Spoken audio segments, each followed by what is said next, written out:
Ever wondered what it truly means to be wise, good, and a philosopher all rolled into one? Picture this: living in harmony with nature, unafraid of pain, death, or poverty. Welcome to the realm of Stoicism. But here's the kicker: the true Stoic isn't terrified of life's curveballs. Instead, their greatest fear is letting themselves down, falling short of being a complete human being. Now let's dive into the roots of Stoicism. Meet Marcus Aurelius, the OG Stoic and the genius behind Meditations. He wasn't just a great man. He was the epitome of greatness. And no, this isn't your typical self-help spiel, I assure you. Marcus's philosophy is a potent remedy for the modern-day dilemmas we face. Intrigued? Stick around, because I'm about to show you why. Picture this: a time when Marcus Aurelius, a Roman emperor, reigned over the world from 161 AD to 180 AD. Now, he wasn't just any emperor. He was the last of the famed 5 good emperors and presided over a golden age known as the Pax Romana, the Roman peace. Interestingly, when Marcus left this world, so did the Pax Romana.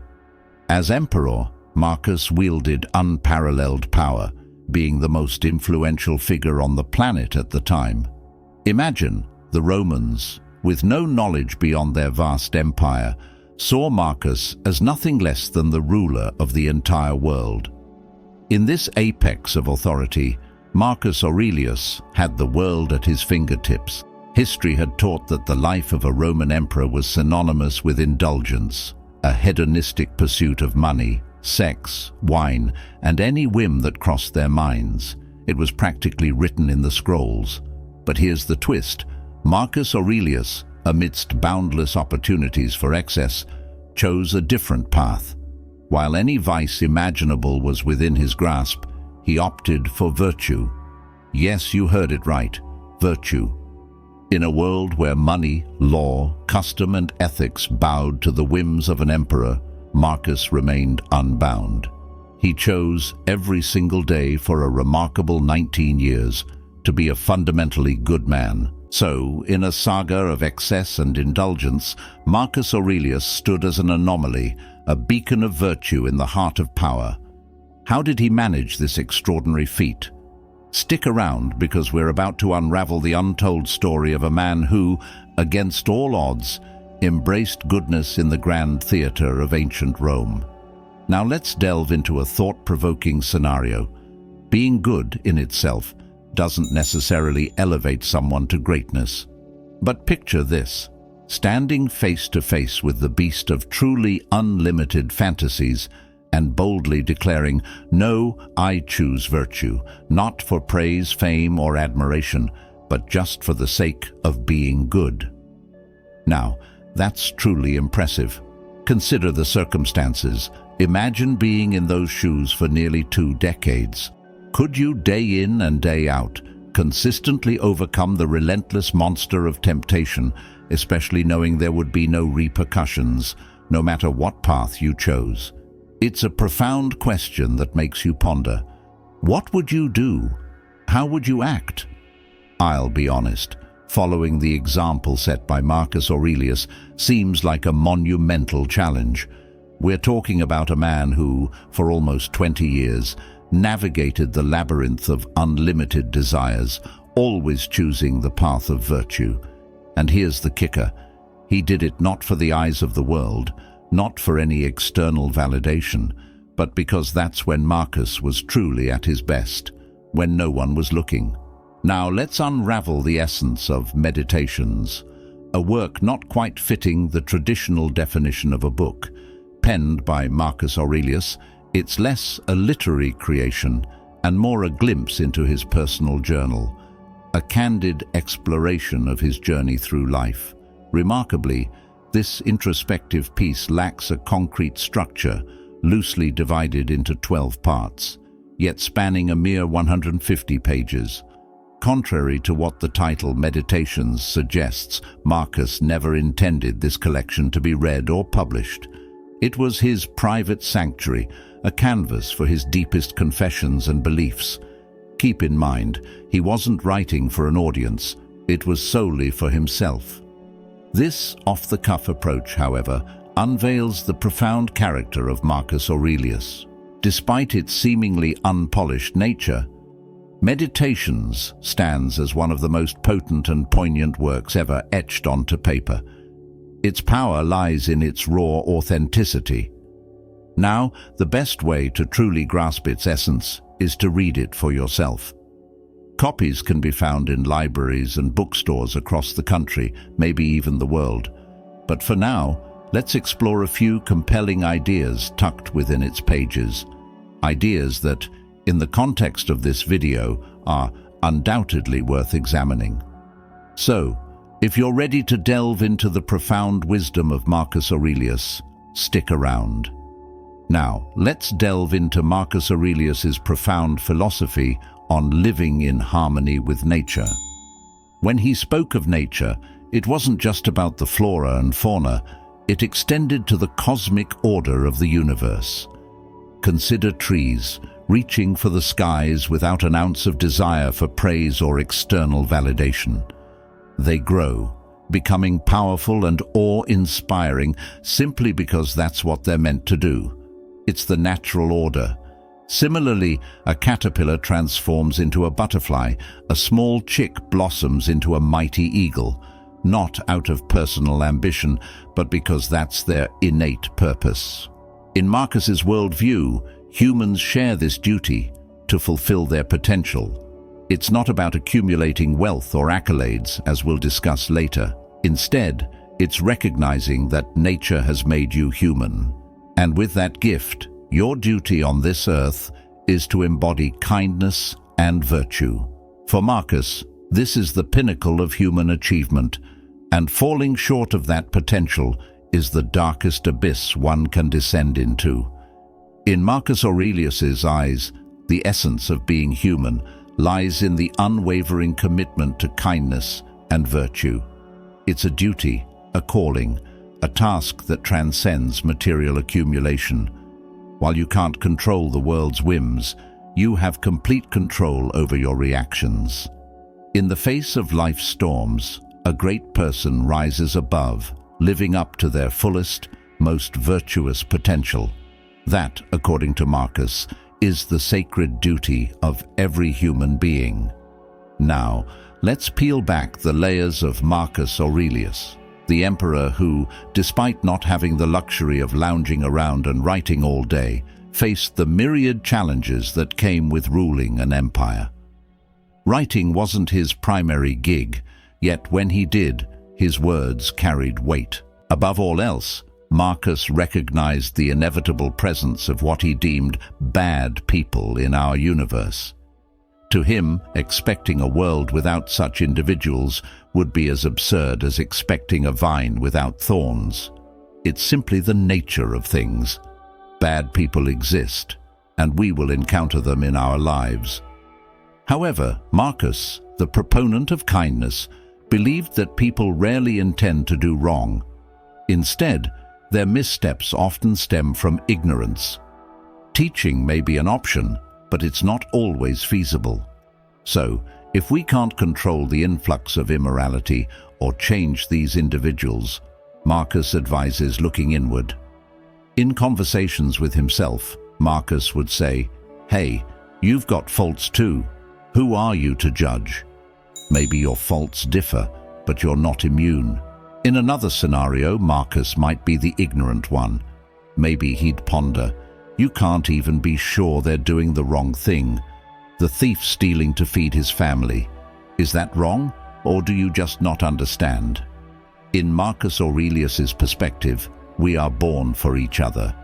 Just like a tree grows fruit for animals to eat, and animals die to nourish worms, humans are made to help each other. It's our duty, he emphasized repeatedly. The only true failure in life, according to Marcus, would be to abdicate this responsibility. So, Marcus, he'd tell himself, better do it, and do it well. Now, let's journey through the realm of adversity, a territory familiar to every soul, including Marcus Aurelius. Just as he acknowledged the inevitability of encountering challenging individuals, Marcus understood that adversity is an integral part of the human condition. Don't we all wish for smoother paths, free from adversity? Marcus, however, deemed praying against such challenges a fool's errand. Bad things will happen. It's a certainty, and there's nothing you can do to prevent them, he told himself. What you can control, Marcus emphasized, is how you react to these inevitable adversities. So, when adversity knocks on your door, and it will, Marcus assures himself, don't sink into sadness. Instead, feel fortunate that you possess the tools and spirit to navigate through unscathed. Marcus instructs himself to bear these events with the bravery of a true man. Go through adversity with courage, and on the other side, you'll realize that what seemed like a bad thing was, in fact, an opportunity to persist, rise above, and move forward. In the grand tapestry of life, facing adversity becomes a pivotal moment for growth. Marcus's words echo through time, reminding us to approach these challenges not with despair, but with the understanding that they are opportunities for resilience and progress. So, as we encounter life's inevitable storms, let's take a page from Marcus Aurelius and emerge on the other side, stronger and wiser. Now, let's explore the wisdom of Marcus Aurelius as he navigates the delicate balance between wealth and virtue. In the eyes of this extraordinary man, when challenging events arise, complaining is not the answer. Instead, he urges action and endurance. Either you endure something or you don't, Marcus declares. So, what if an unendurable challenge comes your way? Don't disgrace yourself, he advises. All men die, but not all men die complaining. Despite being a man of enormous wealth, Marcus viewed wealth itself not as a problem, but as something to approach with caution. Unlike some philosophers who vilified material possessions, Marcus didn't condemn wealth. However, he was mindful of his relationship with the things he owned. Imagine a man who could have anything, money, houses, art, wine, and yet chose not to indulge in the mere accumulation of physical possessions. Instead, Marcus told himself not to dream of meaningless material things. These, he believed, don't fulfill your potential. Only you can do that. Reflect on what you already have, he emphasized, and value those things. Remember how much you'd want them if you didn't have them. But, he warned, don't value them so much that their disappearance would render you despondent. They may be nice, but they don't define your worth as a person. They don't make you more virtuous or kind. Human potential, according to Marcus, is far greater than the accumulation of things. To truly live in accordance with nature, one must transcend the material and strive for a higher purpose. Let's delve into the profound musings of Marcus Aurelius, a man who dedicated considerable time to pondering the inevitability of death. In fact, it would be impossible to explore his philosophy without delving into his thoughts on this profound subject. Marcus's views on death were refreshingly simple. It's coming, whether you embrace it or not. He reiterated to himself time and time again that the timing of death lies outside of our control. Therefore, he advised against wasting precious moments fearing death or fixating on mortality. In the grand scheme of nature's design, just as it assigned us the duties of being good, helping one another, and reaching our fullest potentials, it also assigned us the duty of death. Death, in Marcus' perspective, is not a sinister force. It's a natural part of our role in the cosmic order. While you're here, Marcus urged, live, be kind, be good, fulfill your role in nature, and then embrace death as part of that role. Alongside a few others, Marcus Aurelius was a pioneer of Stoicism, a philosophy that delves into logic, ethics, physics, and more. At its core lies a crucial distinction. the difference between pleasure and happiness. So, as we unravel the layers of Stoicism, we'll explore this fundamental distinction that defines the Stoic philosophy. Pleasure versus happiness, according to the Stoics, holds the key to a fulfilling and purpose-driven life. Now, let's unravel the intricate tapestry of happiness in the eyes of Marcus Aurelius. Money, fame, even success. They were all external stimuli, offering fleeting moments of pleasure, but not the essence of true happiness. Happiness to Marcus was not a transient concept. It was something far more profound. It was a state of being that emanated entirely from within. This ethereal happiness, Marcus believed, didn't hinge on external factors like being an emperor or possessing worldly riches. According to Stoicism, the path to genuine happiness lies in living a life of virtue. To achieve this, one must continually strive to better oneself, to unfold every potential within. The only failure, the only true pain, the only authentic sadness, the Stoics argued, is letting yourself down by falling short of your potential. Why? Because in the Stoic philosophy, being great is not a mere aspiration. It's a duty ingrained in your very natura. Failure to achieve a greatness, to fulfill your potential, is the only thing truly worth fearing. It's not an external force, it's an internal battle. So, as we journey into the Stoic wisdom of Marcus Aurelius, let's explore how the pursuit of virtue becomes the foundation of lasting happiness. Stay tuned to uncover the profound insights that Stoicism has to offer on the nature of greatness and fulfillment. Until next time, stay strong, stay calm, and stay stoic.